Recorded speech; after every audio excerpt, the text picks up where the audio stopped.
day, and thank you for standing by. Welcome to the trading update for the 3 months ending 30th of September 2025 conference call. At this time, all participants are in a listen-only mode. After the speaker's presentation, there'll be a question-and-answer session. To ask a question during the session, you will need to press star 1 and 1 on your telephone. You will then hear an automated message advising your hand is raised. To withdraw your question, please press star 1 and 1 again. Please be advised that today's conference is being recorded. I would now like to hand the conference over to your first speaker today, Kean Marden, Head of Investor Relations and M&A. Please go ahead. Thank you, Sharon. Good morning, everyone, and thank you for joining us at the end of a busy week. I'm Kean Marden, Head of Investor Relations, and I'm joined here today by James Hilton, Chief Financial Officer, to present Hays Q1 26 results. Before we begin, please be aware that this call is being recorded and the replay is accessible using the number and code provided in the release. Please be aware that our discussions may contain forward-looking statements that are based on current expectations or beliefs, as well as assumptions on future events. There are risk factors which could cause actual results to differ materially from those expressed in or implied by such statements. Hays disclaims any intention or obligation to revise or update any forward-looking statements that have been made on this call, regardless of whether these statements are affected by new information, future events, or otherwise. I'll now hand you over to James. Thank you, Kean. Good morning, everyone, and thanks for joining us today. I'll present the key points and regional details of today's trading update before taking questions. As usual, all net fee growth percentages are on a like-for-like basis versus prior year, unless stated otherwise, and also exclude our operations in Chile and Colombia, which, as we previously communicated, closed in the prior year. Group net fees decreased by 8%, with temp and contracting down 5% and perm down 13%. We experienced a normal recovery in post-summer activity levels, and trading was stable on a seasonally adjusted basis through the quarter. Our September growth rate of -8% on a working day adjusted basis was in line with the quarter overall. Perm exited down 14%, while temp and contracting remained more resilient and exited down 4% on a working day adjusted basis. Driven by strong consultant fee productivity growth and good cost discipline, group pre-exceptional operating profit was broadly stable year-on-year in Q1, including year-on-year increases in UK&I and ANZ, and overall was in line with our expectations. I would highlight the following from our results. In our temp and contracting business, net fees decreased by 5%, with activity levels and volumes rebuilding through the quarter in line with normal seasonal trends. Group temp and contracting volumes decreased by 8% year-on-year, including Germany down 9%, ANZ down 9%, UK&I down 12%, and rest of the world down 1%, which includes strong fee growth in several of our focus countries. Perm net fees decreased by 13%, driven by a 13% decline in volumes, with the average group perm fee flat. Perm job flow and activity levels have returned to pre-summer levels in the majority of our markets, but placement volumes remain subdued due to longer than normal time to hire. Our enterprise solutions business was again strong, and we delivered 4% year-on-year net fee growth in Q1. Successfully providing a consistent global approach to how we engage with our clients, how we contract with them, and how we deliver services provides opportunities to capture more share of client spend by growing geographically and by cross-selling our suite of services. We continue to manage our consultant capacity on a business line basis, and despite challenging markets, our actions drove year-on-year consultant net fee productivity growth of 7% in Q1, including notable increases in the UK&I, ANZ, and in Germany.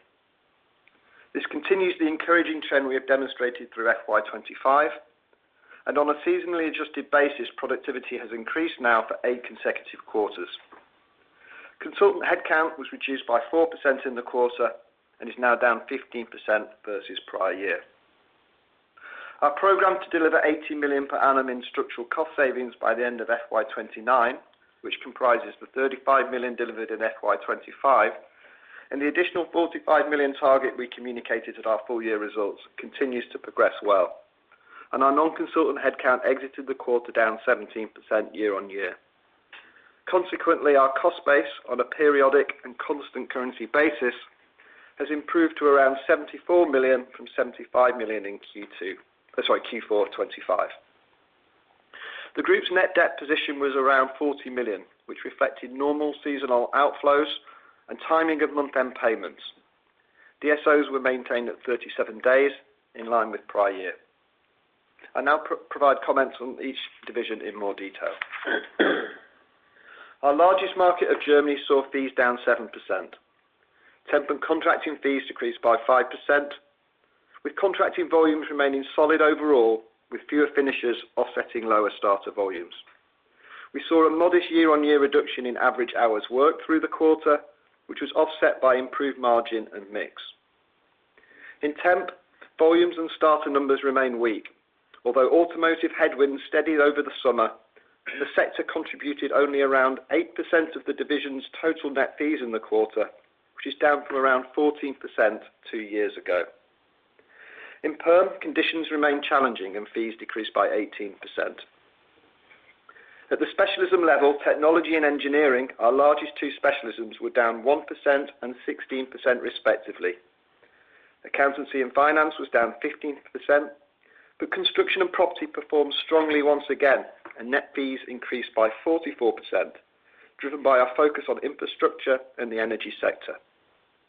C&P now represents 7% of Germany net fees, and we are well positioned to benefit from the government's longer-term infrastructure commitments. Consultant headcount decreased by 2% in the quarter and by 13% year-on-year.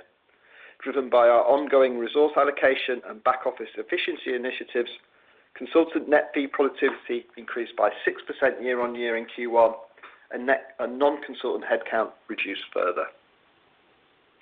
In UK and Ireland, fees decreased by 9%. Temp and contracting fees were down 10% year-on-year and were subdued through the quarter, notably in public sector. Perm was down 9% and remained challenging but stable.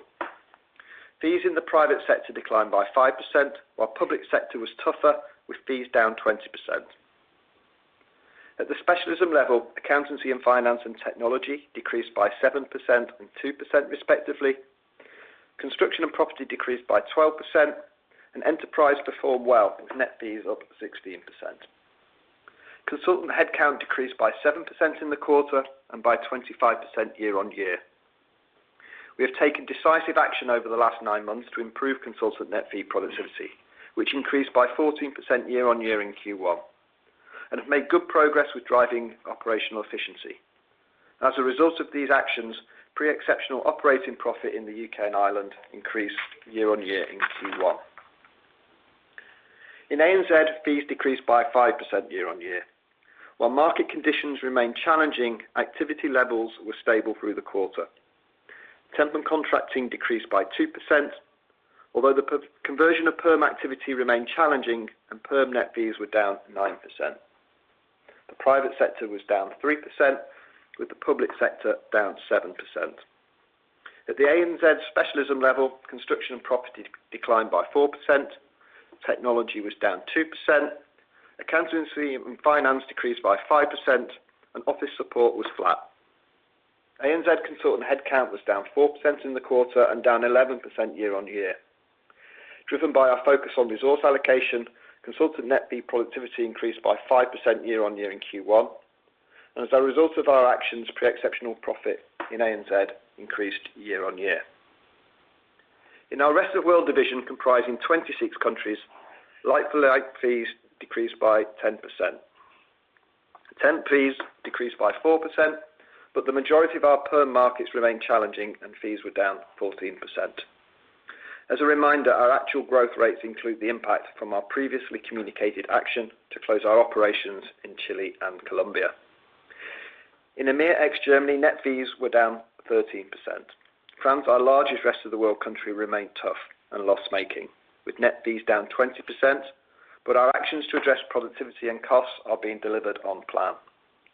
Southern Europe was stronger, with Spain and Portugal up 18% and 5% respectively. In the Americas, net fees were down 10%. And following a subdued summer, but stronger September and improving outlook, The US and Canada were down 6% and 18% respectively. LATAM was down 14%, again challenging but stable. Asian net fees increased by 2%, with mixed but improved activity overall through the quarter. Japan grew by 5% as our strategy to develop local language recruitment services alongside our existing multinational clients drove record net fees in Q1. Mainland China and Hong Kong increased by 2% and 1% respectively, and we delivered good growth in our temp and contracting business. For the rest of the world as a whole, consultant headcount decreased by 4% in the quarter and was down 13% year on year. Moving on to current trading and guidance, and I'd like to highlight the following. Given ongoing macroeconomic uncertainty, we expect near-term market conditions to remain challenging, and although we have limited forward visibility, we continue to believe this is likely to persist through FY26. We were pleased with our net fee productivity through Q1 and believe our consultant headcount capacity is appropriate for current market conditions and therefore expect it to remain broadly stable in Q2 as we balance focused investment in high-performing business lines with improving productivity in more challenging areas. We will continue to structurally reduce our cost base to position Hays strongly for when end markets recover, and there are no material working day impacts anticipated in either H126 or in FY26 overall. So overall, while it is difficult to predict timing, we know our markets will recover, and when they do, we remain confident that we will benefit materially. I will now hand you back to the administrator, and we are happy to take your questions. Thank you. To ask a question, you will need to press star 1 and 1 on your telephone and wait for your name to be announced. To withdraw your question, please press star 1 and 1 again. We will now take the first question. One moment, please. And your first question today comes from the line of Andy Grobler from BNP Paribas. Please go ahead. Hi, good morning. Just a couple from me, if I may. You mentioned that profitability had improved in the UK and Australia, and I just wondered whether you could talk through your expectations for phasing of profits through the first half and the full year. And then secondly, in the US, a bit weaker through the quarter, but September was stronger. Can you just talk about kind of what's moving, what are the moving parts within that business, one, and two, what the underlying market feels like at this point? Thank you. Right, Andy, I'll kick off with the first question on the UK and Ireland and Australia profitability. And we were pleased with the profit performance in both of those regions in Q1. In fact, this time last year, our UK business was slightly loss-making, so it's good to return that back into profitability. Why is that? We've worked really hard at driving consultant productivity across both of those regions. You can see from the statement that they were both heavily up year on year. Notably in the UK, actually, it was up 14%, which is significant. And also, we've done an awful lot of work to right-size the infrastructure of those businesses in the UK. We closed a number of offices that we felt that we didn't need to be in. In Australia, we closed 2 or 3 offices as well. Both businesses, we've worked hard in back office areas and in our overall management structure, so the overhead cost base is in much better shape. In terms of the profit phasing, I think we'll probably have a similar result in Q2 in both of those regions to where we were in Q1. I don't think there's any real change in the top line momentum in those businesses at the moment, and I think the cost base in both is in pretty decent shape. It may come down slightly in the UK and Ireland, but I think overall it will stay fairly consistent through the half year. Into the second half is probably a little bit too hard to call, Andy, from a profit perspective. Really it will be dominated by the top line and whether we see any material change there. But overall for the group, as we highlighted in the statement, we're pretty pleased with where we've landed from a profit perspective. So whilst top line is down 8% overall at the group level, we're there or thereabouts on profit in Q1, which got us off to a decent start for the year. Just picking up the second question on the US. So we had a bit of a subdued July in early August, actually came back stronger in later August and then a better September. So we actually were up 3-4% in the US in September, which is where I expected the business to be, i.e. in modest growth. We're not seeing hugely improving market conditions there, but the outlook is certainly it's not deteriorated at all. And we grew through the second half of last financial year. We had a bit of a dip in the summer, bit of holidays and so on and so forth, but we actually had a pretty decent September. Outlook for October and November is a pretty similar level. So I expect to see modest growth in the next quarter, but not material growth in the US. It's not pretty difficult to call much further out than that, but I think things have picked up how we were expecting to. We do have a decent pipeline of some large contracts there, but the timing of those is always quite uncertain. So we'll get those when we get them. But so far we're trading pretty well over there. Great, thank you very much. Thanks, Andy. Thank you. Your next question comes from the line of Simon Lechipre from Jefferies. Please go ahead. Yes, good morning. Two questions for me. First of all, just looking at consensus for this year, it points to a bit more than 50 million EBIT. I mean, mindful, it's still early in the year, but I mean, how do you feel about this given the start of this year? And secondly, on France, could you comment on the magnitude of the losses and also if you could detail a little bit the action plan you are putting in place, and basically, do you need to see market trends improving to be profitable again, or you're confident that your cost action would bring you back to profitability in this market? Right. Thanks, Simon. First question on full year consensus. I think it's around 51 million, as you highlighted.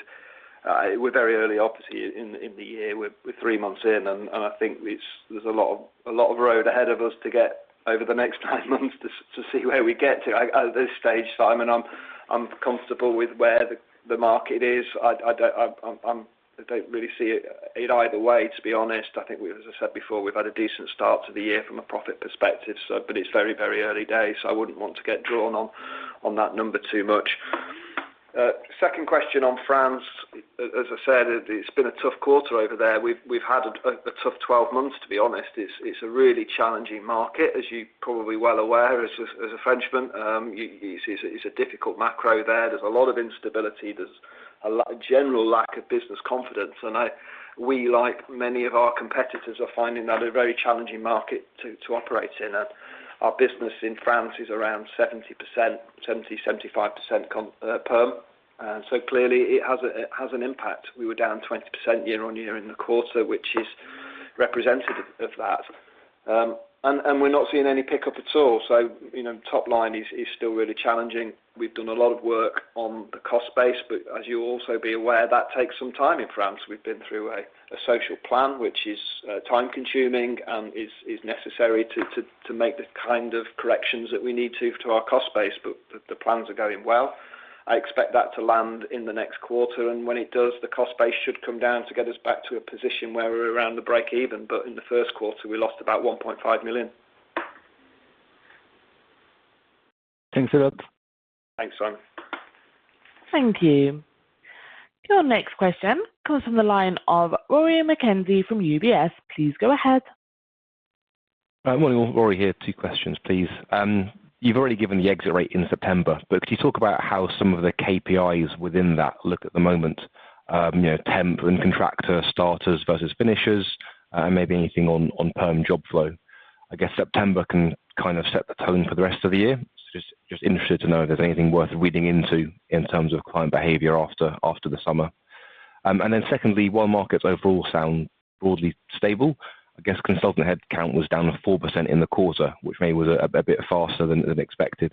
Can you just talk about the kind of balance within that of where you're removing heads and maybe the number of areas where actually you're seeing net adds and how that adds up to a flattish picture from here? Great, thanks, Rory. I'll pick the first question up on KPIs and what have we been seeing through September. I'll kick off with perm, and our perm job flow is back to where we were in the May and June. So it has picked up. We always see a drop off through July and into August, as you can imagine. But our September job flow in the vast majority of markets, and actually overall at the group level, is consistent with where we were through the second part of of our Q4.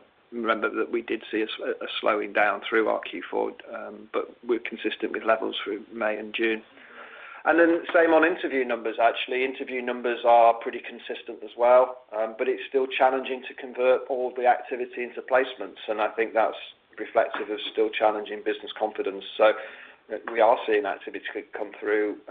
Everyone's busy. There's plenty of work going on. It's getting that work over the line is still challenging in perm in the majority of markets. Not everywhere. I mean, we still have pockets where we're seeing pretty decent conversion. Southern Europe is a really good example. We had a really good performance in Spain and in Portugal. In Japan, we had a good quarter as well, a record quarter, in fact. So it's not everywhere, but the majority of markets are still pretty challenging. Temp, we're seeing starter numbers again consistent with where we were at the back end of the last financial year. And overall temp volumes are slightly behind where we were in June, but that's normal at this stage because it takes a little bit of time to rebuild. But I expect that rebuild to continue now over the next few weeks and get normally by late October into November, we should be back at where we were in June, and I expect to be there or thereabouts. There's a couple of pockets of weakness which we've highlighted in the statement. Temp in Germany is still subdued. I think a lot of that weakness has played through, though. As you've seen in the statement, our exposure now to the temp automotive sector is materially lower than where we were a couple of years ago, but it's still a headwind for us. And I would also highlight public sector, both in the UK and in Australia, is still challenging. And that, obviously we have quite a lot of temp business in each of those markets. But outside of that, the private sector on the whole feels pretty resilient. And we are back at the levels of volumes of where we were pre-summer in the private sector. Just your question on consultant headcount, we were down 4% in the quarter. To be honest, it's probably a percentage point or two higher than where I expected it to be, but these things are never an exact science. But what we are doing is very much balancing investment in areas where we've got high performance and high potential, with still throttling back on areas where we're seeing underperformance or we're not seeing the level of productivity or profitability that we need. So it's a bit of a balancing that right now.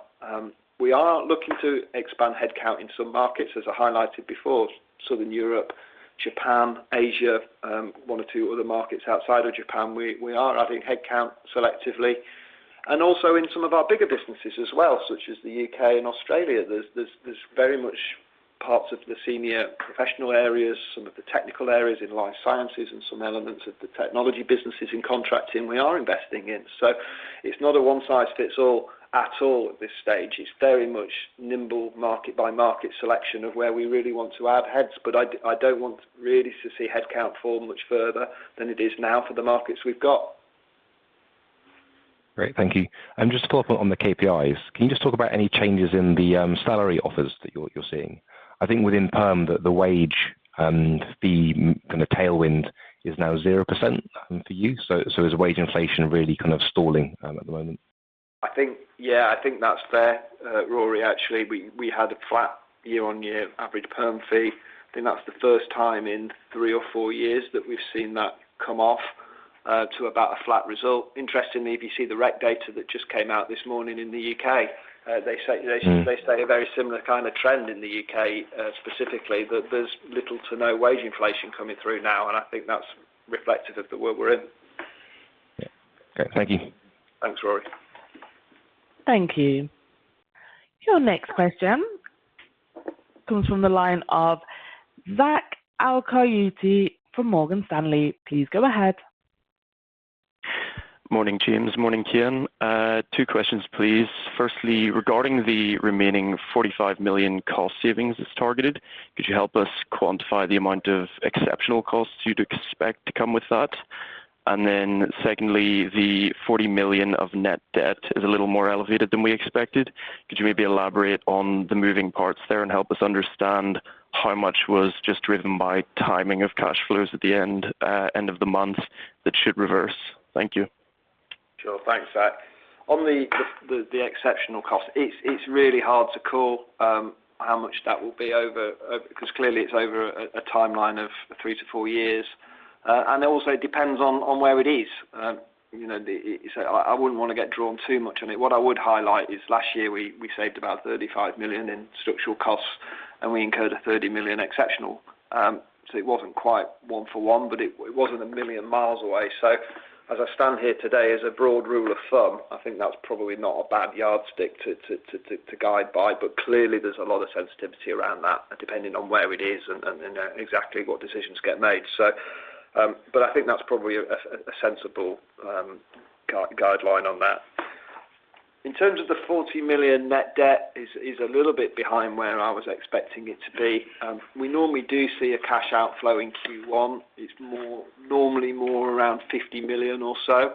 But clearly this time's a bit higher. It's about 75 million. Part of that actually was that we slightly overshot in June. If I look back to where we landed at 37 million, it was probably 15 million better than I was expecting. And we've seen that reverse through this quarter. So I don't see any underlying issues in the debt ledger. The DSOs are still fine. Aging is fine. I'm not seeing any that stretching out.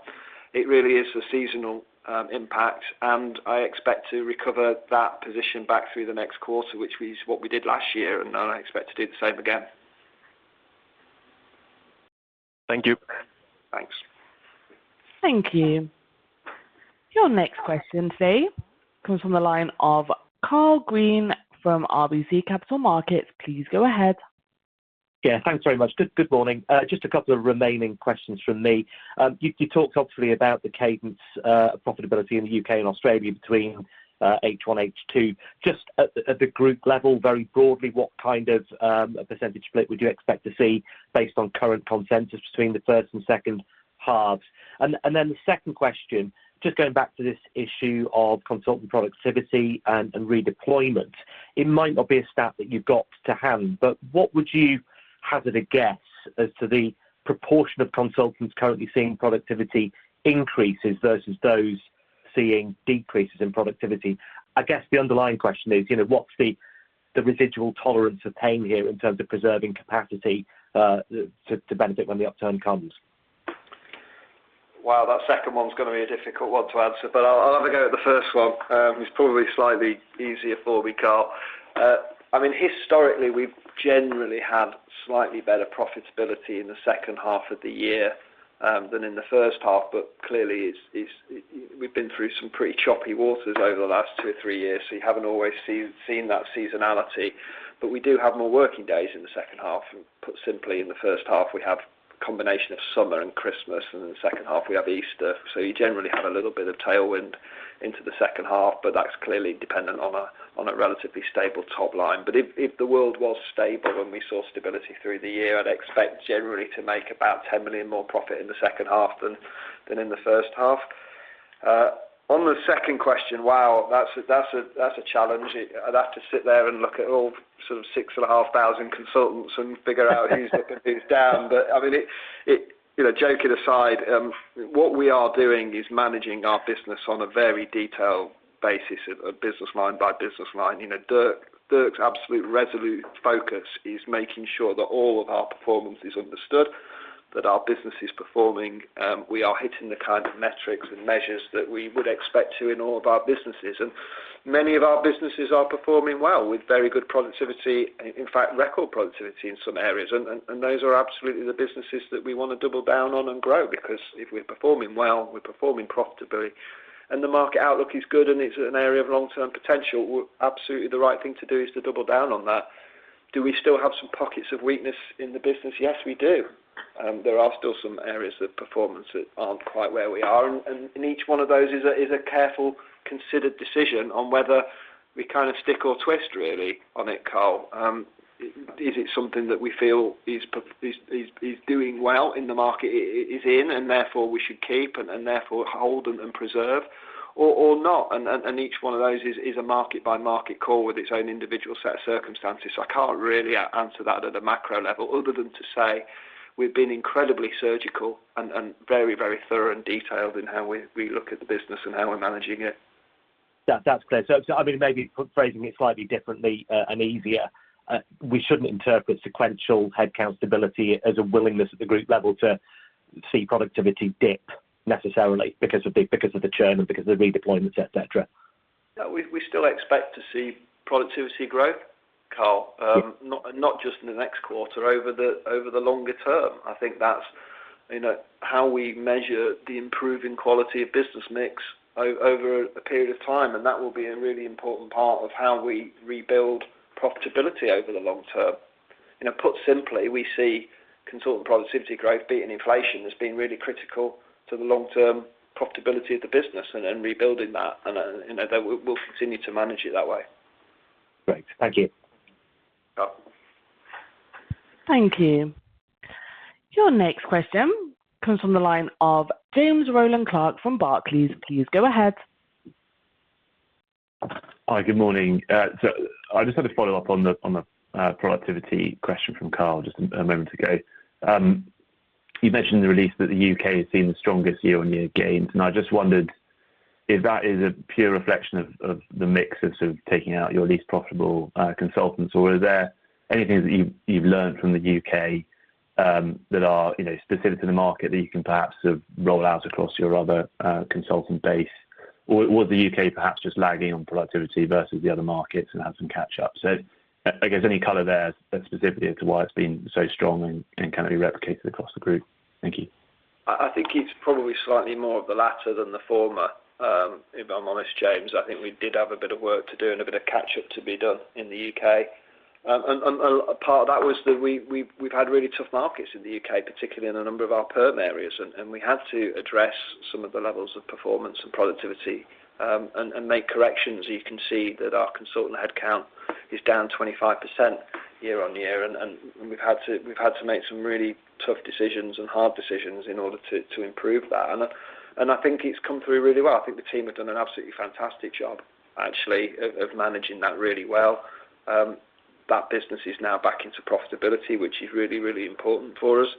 The productivity is in a pretty good place now. I'd put it against most of the other businesses across the group in terms of fees per consultant, which is where it should be and where we expect it to be and where we expect it to remain. So I think we've done a really good job there. Interestingly, now we are looking at pockets of investment in the UK. So there are some good markets out there where we think performance is good.